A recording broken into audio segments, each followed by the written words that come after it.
circulation. This is a very exciting project for us, Bowler Engineering.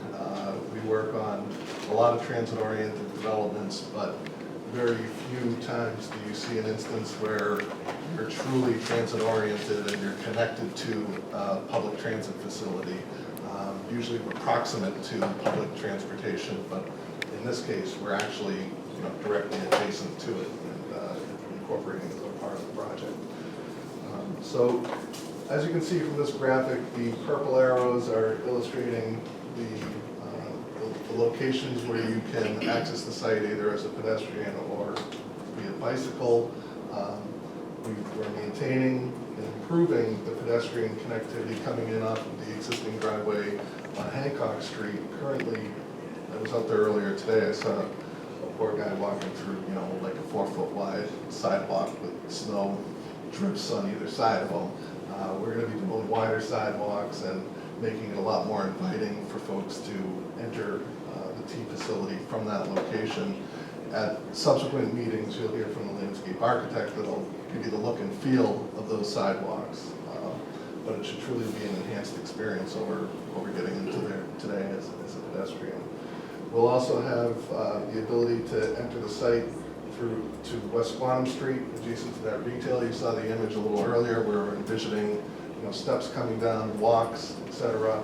There's a pretty significant grade change across the site from south to north. I'll just use the railroad tracks kind of orientation. If you're going into Boston, that's north. If you're heading back to Quincy Center, that's south. There's no true north-south is about in that orientation. So.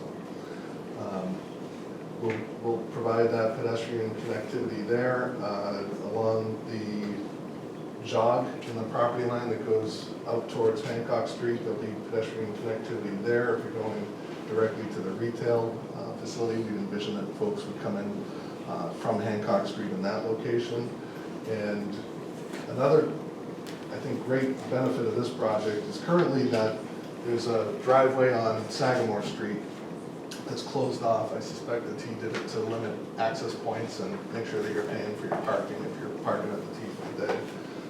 So that's going to be opened up and allow a lot better connectivity to Squantum and Marina Bay, and we'd envision that that'll become a nice aspect of the development as well. So the connection to the head house, we're going to call this the north head house, will remain in terms of the stairs that take you up, the elevators that get you up. So that portion of it and the kiss and ride aspect will be retained. So if you're dropping somebody off or you have some short-term parking where you're not going to go in and pay for the T parking, that's where you do that. So if we can go to the next slide. We're getting into access to the MBTA facilities. So again, we have the existing main entrance driveway where you would come in. If you're doing the kiss and ride operation, it would occur here. If you're parking, you would enter the garage right here. You take a left in, and again, you'd be able to enter from that Sagamore Street driveway that we're going to open up for circulation as well. There's a area here that we had to reserve for bus idling, so that's a T requirement that's incorporated into the plans. And if we go on to the next slide, we're getting into the retail circulation. So if you're looking to use one of the smaller retails or you're visiting the larger retail, you would enter either the Hancock Street driveway, the Sagamore Street driveway, or in addition, that additional access point on Hancock Street, which would bring you quite close to the front doors of the larger retail facility. Go to the next slide. This is the residential circulation, so folks wouldn't likely want to come in here because this is all the parking at grade for the retailer. If they're entering the site to go to park as a resident, they would come in either the Hancock Street driveway, go up the ramp into the garage, or perhaps if they're in one of the units on the north side, they would enter Hancock Street, make a right, and park underneath that portion of the building. And again, they could get there via the Sagamore Street driveway. So this is the ground floor plan, which DJ had already discussed. I'm going to speak to it more in terms of the site civil drainage components. And I think the most important thing to note is that existing development, the existing parking lot, is about 6.5 acres of pure parking surface. And from a civil standpoint, this was an easy one for me to undertake to show some improvements, because there's nothing out there by way of improvements today. We have stormwater runoff from that entire 6.5 acres that essentially gets right into the city's drain system and ultimately discharges out to the Ponce River estuary. So we are making significant improvements to that. Those include deep sump hooded catch basins as the starting point. It also includes tree box filters, which folks may have heard from other projects, as well as stormwater quality units, which is going to greatly enhance the quality of the water that's going out to that resource area. If we go to the next slide. So from that 6.5 acres of paved surface, the other inherent benefit with this project is that only roughly 3 acres is going to remain at grade, open to the sky, paved surfaces, impervious surfaces. The other portion of the development is rooftops and garage. And really only the top floor of the garage is going to see much by way of runoff from rain. The rest will just be a little bit of dripping from cars that are coming into the garage facility from the street. So with the additional rooftops here, again, that's an inherent benefit. We're taking clean water and putting that into the drainage system. And with the garage being just the top floor of the garage that's open to the sky, we don't envision that there's even going to be as much total suspended solids getting into the drain system, because that's going to be the least used level of the garage. So if we go to the next slide, I'll point out that the city has done a pretty thorough investigation of this entire area by way of its drainage infrastructure. The DPW has provided us with this plan that illustrates in multi-colors drain pipes that have been identified as needing some maintenance. The yellow highlighted portion, again, is our site, and you can kind of make out here that there's blue dashed lines that cut through our site, which are large city drain lines that the city has identified as needing some maintenance. So the city's identified other areas in here and has made some improvements over by the ball fields already. We suspect that other projects will occur down the road as well, but as we looked at this, it gave us the opportunity, if we go to the next slide, to replace those lines that are in need of maintenance. So you see here the large dashed green lines are replacing, I don't suspect that you're going to be able to see this from where you're seated, but the blue dashed lines I was referring to a moment ago, the southerly side is running here, and the northerly line is running here. So we're rerouting those pipes will ensure that the same capacity is provided, and again, there'll be brand new pipes, complements of this project. Additionally, in speaking with DPW, we're going to be replacing the tide gates that exist on these drain lines, so we'll be working very closely with them to ensure that they're happy with the improved access to be able to get into the tide gate structures and maintain the tide gates themselves, because these are really kind of part of the defense against some of the downstream or upstream flooding that may occur during coastal storm flooding events. So our site is in the floodplain. The floodplain elevation is about 10.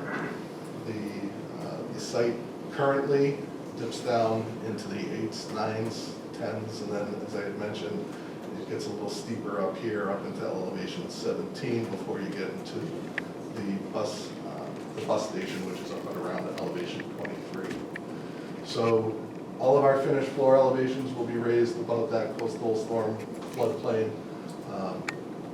And in terms of the benefits to the project, I don't know that the folks back in the neighborhoods are really gonna see a net improvement, though there is some benefits with this project. It's still all subject to when the Ponset River floods, they're at a lower elevation, and there's nothing that our project can do to fix that. But we are certainly making great improvements. And if we go on to the next slide, this is our utility plan. It's a little bit busy, but the color lines give you a general picture that we have we're envisioning two main utility corridors coming into the site, both off of Hancock Street. We're in the process of doing some further investigations based on some feedback that we've gotten from DPW. Our mechanical engineers are doing some fire flow testing to ensure capacity of water lines. Our surveyors are going out there because DPW has identified that our connection to sanitary and Hunt Street, there may be some pitch problems with the existing sanitary line in Hunt Street, so we're working cooperatively with them to identify the limits of the utility connections and the extent to which that sanitary line may need a little sprucing up. That concludes my presentation, and I'll turn it back over to DJ.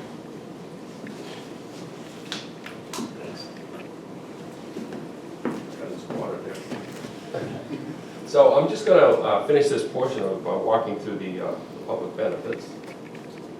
If we go to that, on the neighborhood side, we are looking to transform what's today a parking lot into a vibrant mixed-use community, provide the new convenient retail to serve the local community, along with promoting safe path to and from the station with the pedestrian improvements, along with the safe, covered, and well-lit commuter parking lot, which would actually be the parking garage.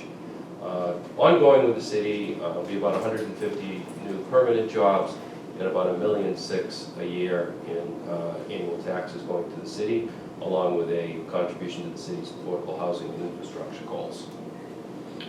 And then on the one-time benefits, it's about 1,100 construction jobs to build out this development, along with providing about $2 million in construction permit fees to the city. And then ongoing benefits to the state and the MBTA. We'll be paying over $200 million to the MBTA in ground rent over the term of the lease, the use of the property, as well as about $3.5 million a year in state income and business tax revenue.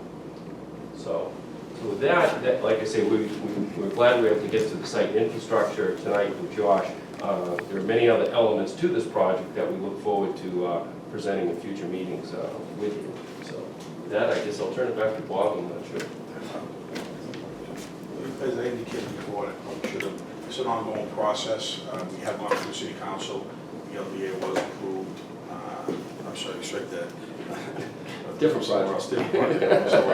But this is, yeah, I know. This has gone through all the process. It is a long road, but this is going to be the entrance of the city of Quincy. And what you see right there, right now, when you look at it, isn't what we want there.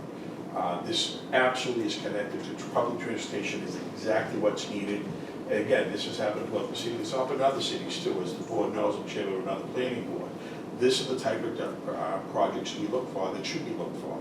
It's a time, right now, generations have changed. When I was a young person, I lived in the attic with a 3-story house, sweating every night and stuff in the summer. Why? Because that's where I lived when we were young. These young people now want to live in modern apartments. And they have that in Deco, they have that in Western Chestnut. Again, it's a long process. I know people want to speak, but I think this is the direction the city should be going in and is going in. Member Barrett, question? Oh, I'm sorry. Oh, it's okay. Go ahead, Cole. Go first. Okay. Oh, go ahead. Just real quick. That office building, that kind of funky looking cement structure where the McDonald's is located, that's not part of the redevelopment? That's not part, but there is, and you saw the plan before, there is going to be a walkway that's going to be going through that parking lot, because there is easement. That is not part of this project. So that's, okay.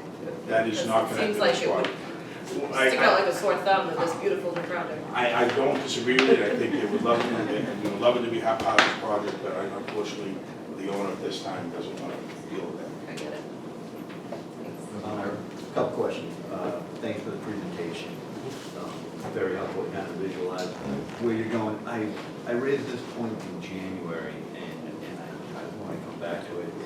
retail component. I think last time, the original intent had been that it would be retail for the residents of the building and wouldn't be there to draw people from outside, and I thought that that was a missed opportunity. And I wanted to circle back to what the current thinking is about whether that retail would be to bring people in, for example, restaurants, as I'm sure everyone's aware. If you have that many people living there, there's nowhere to walk to necessarily to get a good restaurant-style meal. And so, would like to hear Sure. the current thinking. Yep. No, we appreciate that, and, we've actually been getting good comments from people, in the city, in the neighborhood.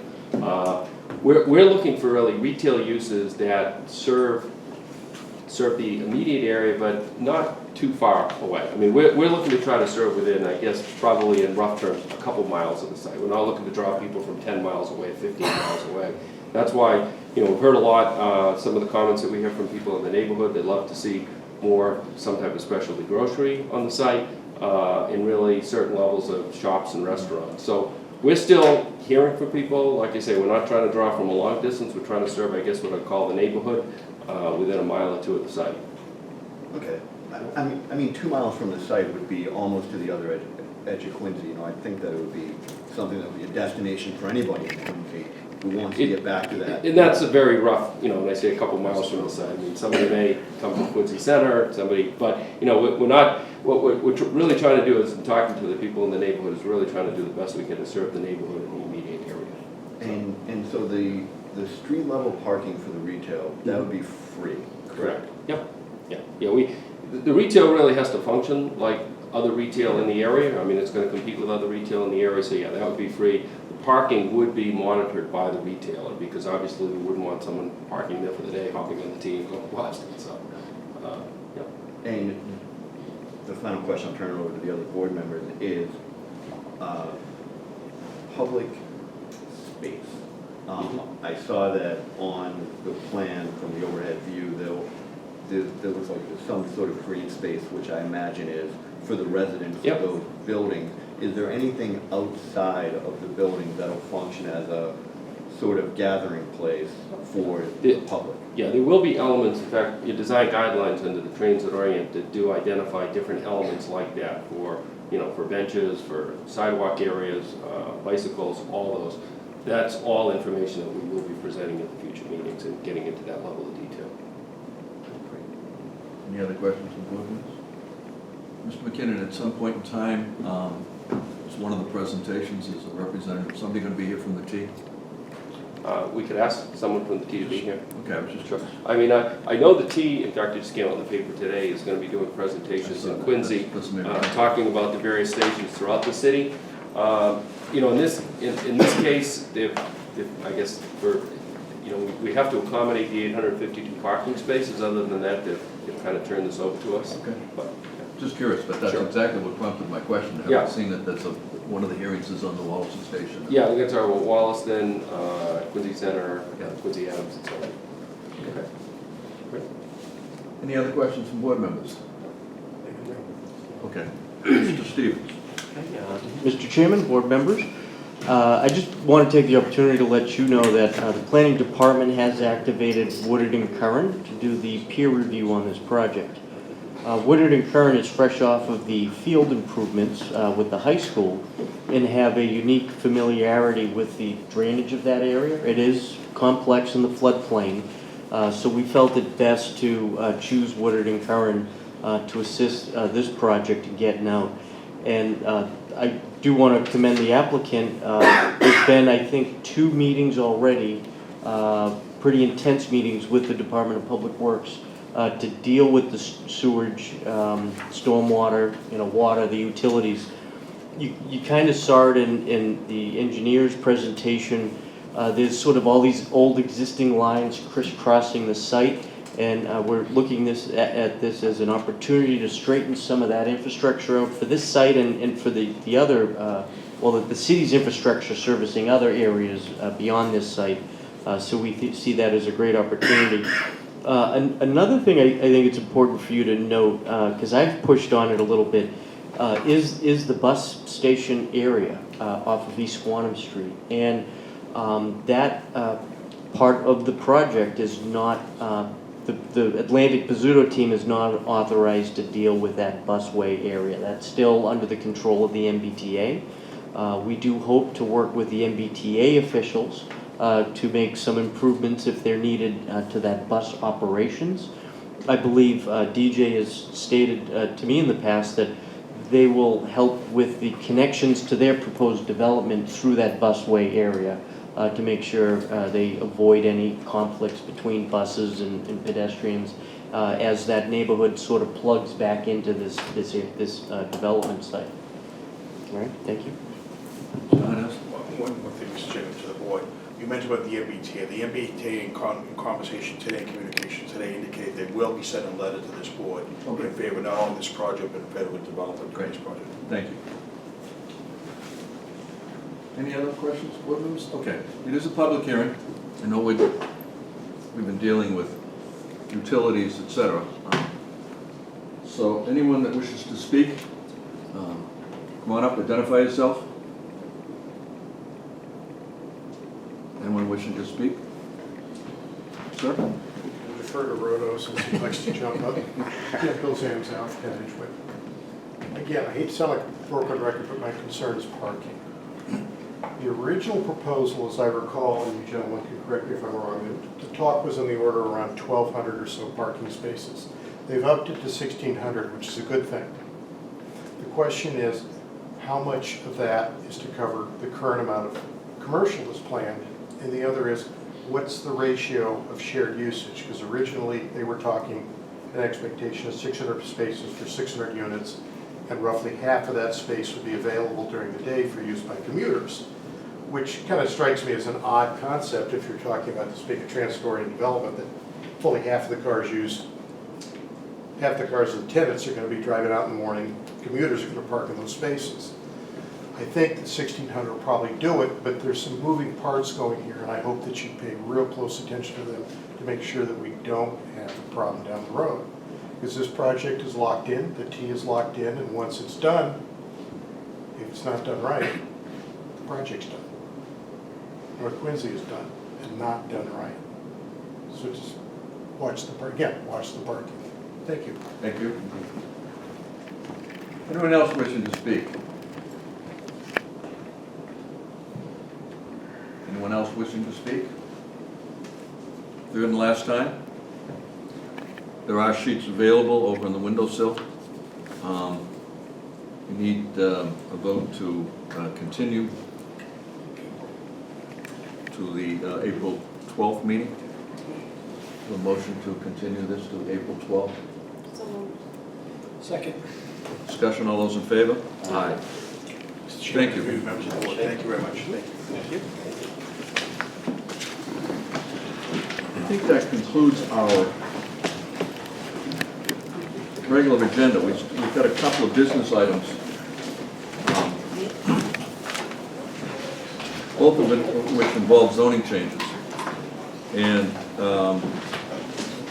we need to establish a public hearing date for the two zoning amendments that have been proposed by Councilor Palmucci. I don't know what sort of time frame we have. Okay, yeah, I think that state law says that we're supposed to have a public hearing on it within 65 days of it being received by the department. So April 12th, according to Mr. Stevens, is the appropriate date. So I'd like a motion to establish a public hearing or public hearings, because it involves the residents B in both. It may be two items, but public hearing on both items that have been introduced by Councilor Palmucci. And it appears that April 12th will work. We're sleeping over, but that's okay. So moved. Is there a second? Second. All those in favor? Aye. Mr. Yep. Stevens. Mr. Chairman, planning board members, I just wanted to point out that there was a RESB housing moratorium voted by the City Council back in 2007. The planning department at that time did enlist an urban consultant to review the RESB areas. That report by Goody Clancy should have been delivered to you in your packets. That was dated in 2008. We, as a department, went ahead and tracked all of the RESB multifamily projects that have been permitted since that time, and we gave you some supplemental information on the project this board has approved in the last 10 years in RESB. So I just wanted to point that out specifically, that's in your packets, and we'll pick it up at the public hearing. Okay, no other business? Have a motion to adjourn? Thank you all. Thank you. April 12th. Captain, if you